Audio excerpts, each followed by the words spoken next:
Well, good afternoon, everybody. I'm Paul Gray. I'm the Executive Vice Chancellor and Provost here on the Berkeley campus, and it's just a remarkable pleasure to be able to welcome you all here to this really special occasion. Groundbreakings on academic buildings are really a special point in the life of a university campus, but this one is really unique in that regard because of as many of you heard Rich Newton describe in the lecture earlier, the role that this institute is going to play in the life of the campus and in the lives of our partner campuses is so unique and so important. An occasion like this is a chance to look back, and it's a chance to think about the incredible energy and focus and vision that got us from where we started 4 years ago or so to today. Many of the people who created that energy and vision are here in the audience, and it's just important to reflect on that great effort. But most importantly, it's a chance to look forward, to think about the impact that the CITRIS headquarters building and the CITRIS program is going to have here. It's going to bring computer scientists, engineers, physical scientists, social scientists, humanists together to innovate and make people's lives better by collaborations that are unique and different from what has been traditional here in the past. And you can sort of get an image in your mind of 25 to 30 years from now when some of you in the audience that are younger than some of the others will walk past this building and look up and be reminded of the innovations that have happened in that building over those years that wouldn't have happened if we didn't bring those people together in that unique way through this facility that we're about to dedicate. So it's a really special occasion. As Rich explained, those innovations can be things you might think about and things you might never have anticipated. Ways of using technology to improve the environment, ways to use technology to improve healthcare, to achieve better utilization of energy resources, to achieve more rapid economic development in developing parts of the world, to use technology to bridge cultural divides in ways that we haven't even anticipated yet. And for example, new modes of distance learning, like the distance learning program that we're using with our partner campus, Merced, and delivering them engineering courses from Berkeley. And it's just an exciting occasion, and I want to thank all of you for being here. And my role is to introduce our speakers, the first of which is really a special pleasure for me. It's our new Chancellor, Bob Bergeneau, and Bob is in approximately his fifth week here on the Berkeley campus. I can attest from personal observation that he's brought a level of commitment and energy and intensity in 5 weeks that is almost incomprehensible beyond human capability. It's really quite something and quite inspirational. So it's my pleasure to introduce our new Chancellor, Bob Bergeneau.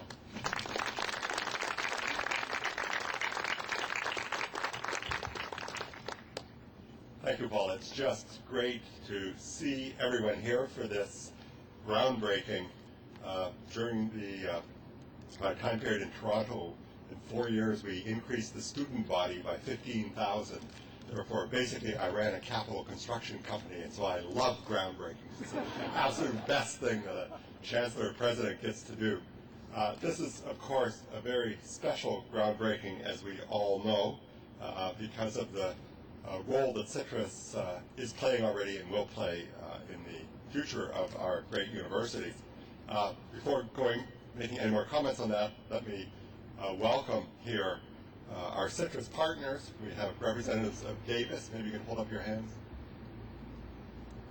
In the back. From Merced, we have the Chancellor herself, Carol Tomlinson-Casey. And the Dean, Jeff, right? And Santa Cruz, back there, at Santa Cruz. We, of course, have representatives from the Office of the President, actually excluding the President himself. And from the state, David Crane, who's the Special Advisor on Jobs and Economic Growth, and we'll hear from both of those later. I presume most, if not all of you, just heard Rich's brilliant presentation on CITRIS, and I have some notes here which would repeat in a very maudlin fashion the sort of brilliant presentation he just made. So I don't want to be competing with Rich, just to say that it's clear just how exciting CITRIS is and how it really builds on exemplary strengths of the University of California system and the very special things we're able to do here because of our breadth and our depth, our creativity, and our willingness to take on challenges that very few other university systems would be willing to take on. And some of you, if you heard me this morning, would have heard me give these three themes of excellence, connections, and inclusion. And CITRIS is an embodiment of those. And most especially, excellence is obvious, it's taken for granted, but also connections in terms of connecting within the campus, connecting across campuses, and connecting to society, serving it in ways that we can just barely imagine. So, I spent a lot of time in my first 5 weeks meeting with people, talking with people. I actually met with the Faculty of Applied Science and Engineering already just yesterday, 2 days ago, and left it just inspired. My actual first academic job was actually not in physics, but it was actually in applied science and engineering, teaching computer science, believe it or not. I wasn't good enough to be a computer scientist, so I switched back to physics. But maybe Rich will consider a sort of joint appointment. I might try and negotiate that. Anyway, it's just great to be here. This is a wonderful occasion for not just for Berkeley, but for the entire University of California system. And I look forward to shoveling the dirt.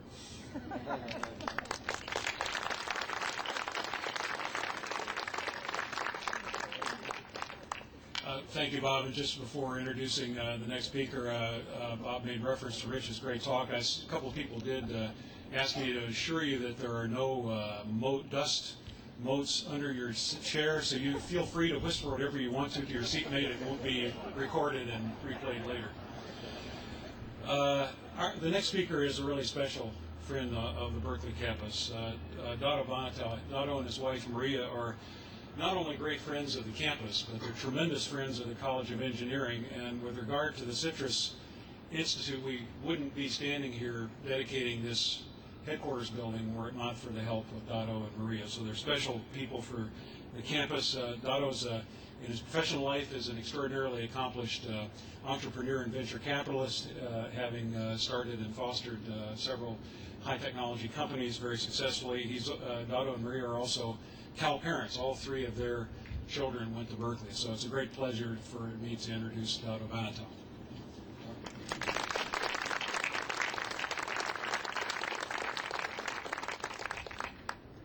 Good afternoon to you all. Hey Richard, that was an exciting talk. I promise the next big thing, if it is anything to do with semiconductors, I'll tell you. I got it. You got it, okay.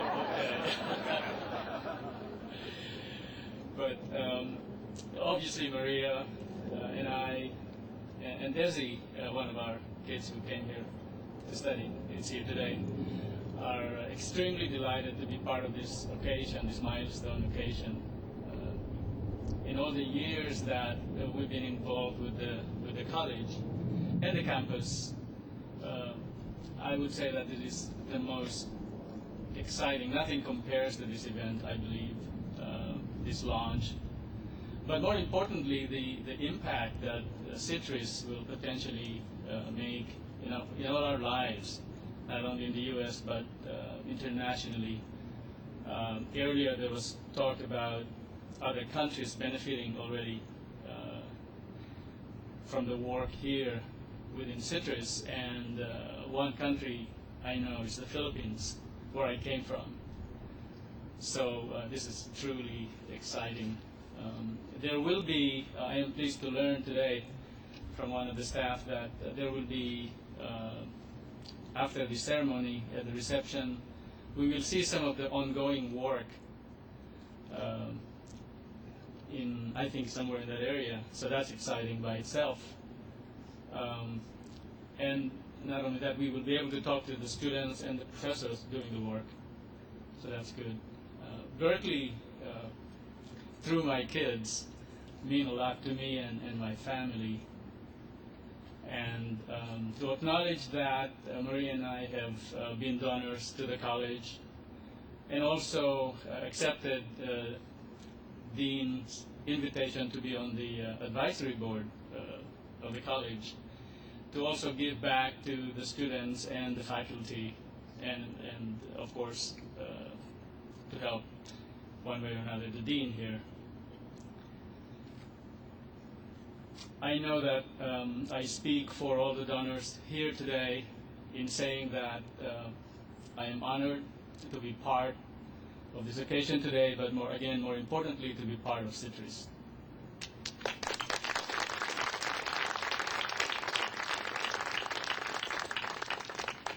Well, as Rich mentioned earlier, this campus and this institute are really about students and their creativity and involvement. And our next speaker is Beth Riley.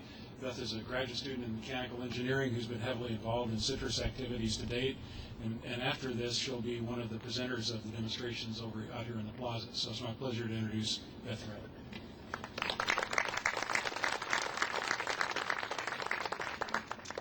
Hi, I'm Elizabeth Riley. It's an honor, if not a little intimidating, to be asked to talk to you today. I came to Cal because I felt that there's an opportunity to do research here that really matters. Once I arrived, I learned of CITRIS, and the words of the acronym really struck a chord with me. CITRIS, a center that's in the interest of society. Who wouldn't want to be a part of that? My role in CITRIS over the past 2 years has been to collaborate with students and faculty from a wide range of disciplines who, like myself, are working on the development of wireless sensor networks and communication nodes. It is our belief that these networks have the potential to significantly impact our energy supply. However, for these networks to achieve their full potential, practical solutions need to be found for powering these devices. My work focuses on the design and fabrication of a micro-scale, thin-film, piezoelectric energy harvesting system. Now let me give you an example before you get worried about what this actually is. So imagine dozens of temperature sensors throughout your home, and now you're able to power these sensors simply by the vibrations generated by walking up the stairs or down a hallway. By using a piezoelectric material, you're able to change these vibrational energy into usable electrical energy.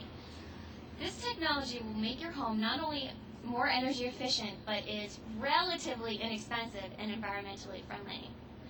What I've learned working with CITRIS over the past few years is that it is critical to work in interdisciplinary teams when tackling complex societal challenges, such as energy conservation.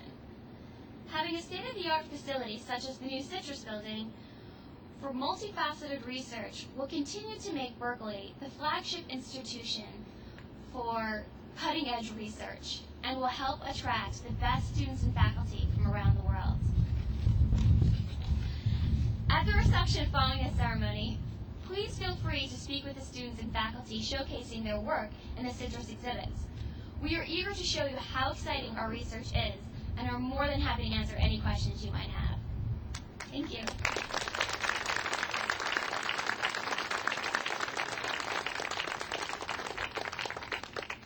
Well, as has been mentioned earlier, the 4 science institutes of which CITRIS is one have really become models for other states in the nation to follow. And the state of California has been a tremendous partner in making the institutes happen and in making CITRIS happen. And it's a real honor to be able to introduce David Crane, who's special advisor to Governor Schwarzenegger for jobs and economic growth, to come and talk a little bit about the institutes from a state perspective.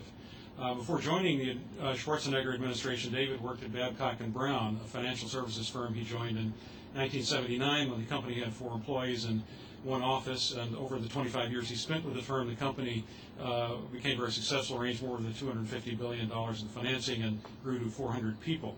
He's a graduate of the University of Michigan and University of California Hastings Law School. He's a trustee of San Francisco Day School and an advisory trustee of Environmental Defense. He was a member of the Governor Schwarzenegger's transition team. Thank you, David, for being here.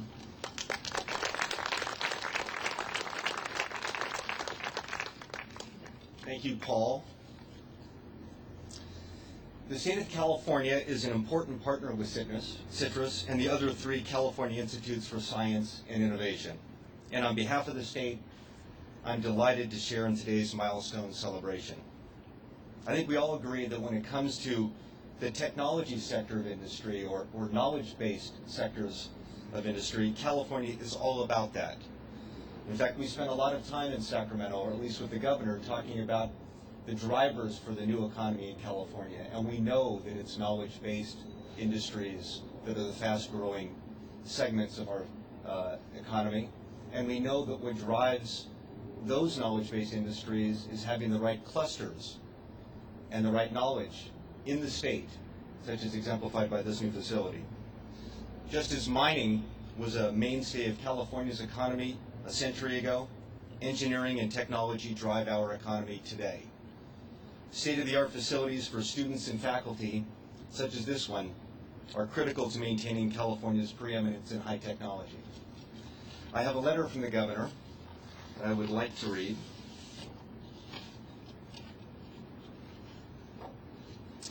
I am pleased to join the University of California, Berkeley in extending greetings to everyone gathered for the groundbreaking ceremony of the CITRIS headquarters.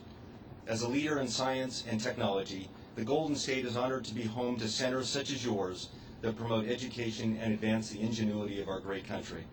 I commend you for your commitment to learning and information technology research. Your pioneering research efforts are the job creators that fuel California's economic growth and prosperity. I am pleased to congratulate Dean Richard Newton of the College of Engineering. Your unwavering devotion to technological innovation and education improves our lives and builds a pathway to the future. Please accept my best wishes for a successful event. Sincerely, Arnold Schwarzenegger. Thank you.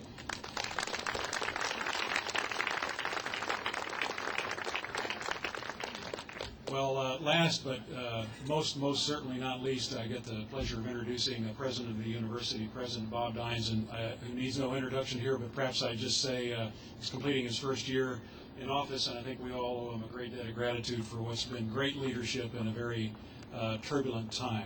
Thank you, Bob.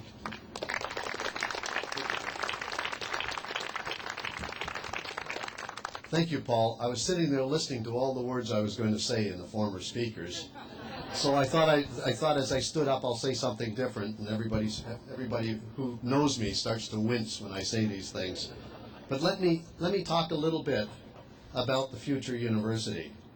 These four institutes that were originally funded by the state of California. These four institutes, in my view, are the first template on the nature of what a 21st century university is going to look like.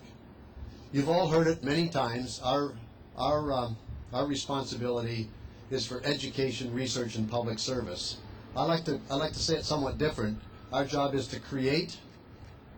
Our job is to create the creators, that is the next generation of creators, and our job is to take those creations for our society's benefit.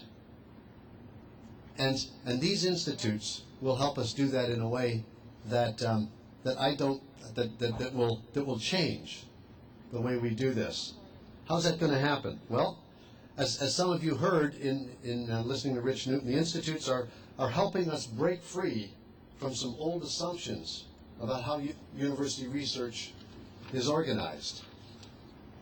Scientists are working across teams, working in teams of across discipline, but not just with scientists, across traditional very high boundaries with the social sciences, the humanities, law, and business. And they are going to bring the science and technology to bear on society.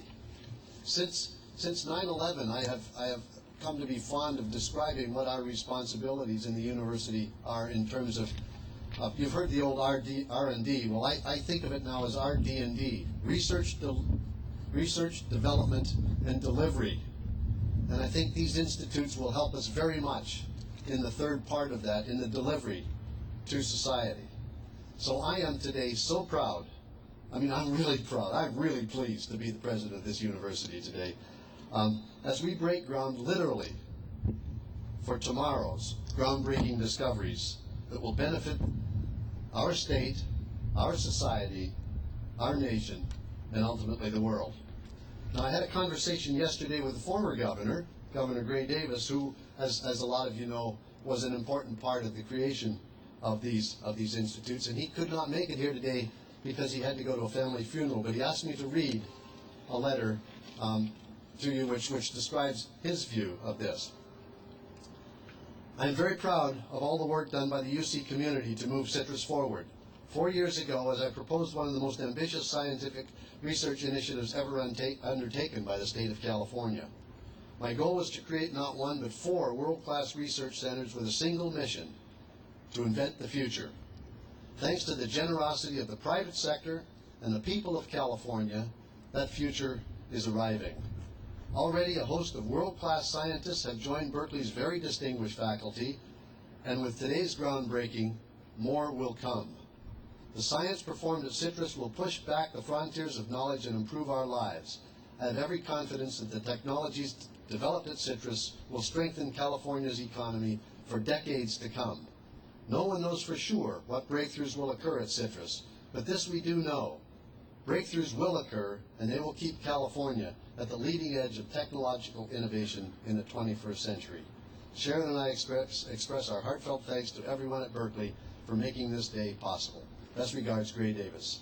And now, it is my honor, with the rest of the folks up here on the stage, to make the earth move under our feet.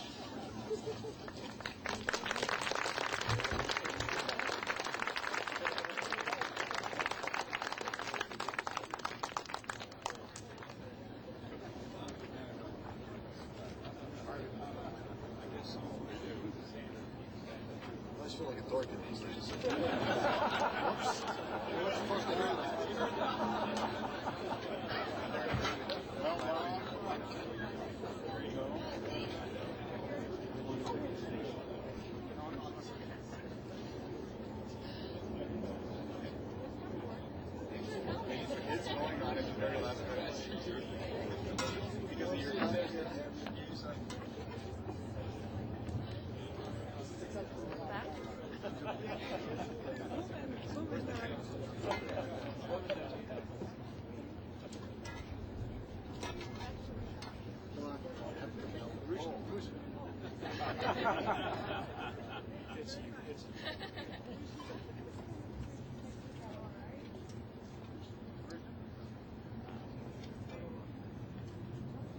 I want you to get in the